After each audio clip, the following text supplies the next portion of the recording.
Wala nga yata kayong paintulot sa barangay ng mga barangay na pinapasukan nyo. Wala kayo dun sa ano. Magwawala kayo dun sa ano, sa sinisingilan nyo. Namimilit naman kayo eh. Kasalanan nyo rin eh. Ayaw man sa inyo magloan ng tao, pinipilit nyo. Pag walang maibayad, pag oras na nagipit.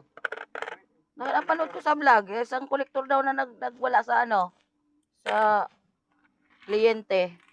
Walang mapambayad.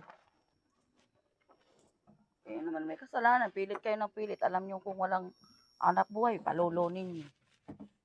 Tapos pipilitin nyo kung walang pambayad. Kayo pilit ng pilit. Pag sinabing ayaw, ayaw, huwag nyong pilitin. Pilit kayo ng pilit. Akala nyo kung maigi kayo yung mag-i-income kayo. Balit-dalit lang ang income nyo. Yung maghanap buhay kung walang napasukan na trabaho. Sana yung ano, na ano mo na? Hindi pa. May imbalido yan, masasayang yan.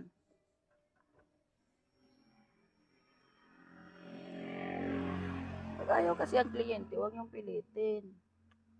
Dahil silang nakakaalam nung kung may pambayad siya, wala.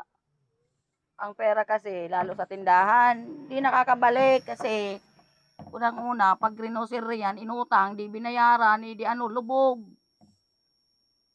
Utang man lang ang nakakalubog dyan, hindi ka babayaran. Kung ako nga dito sa tindahan, daming mga utang sa akin, hindi ako binayaran. Kung wala lang ako ibang mapagkukunan, wala nang pambayad.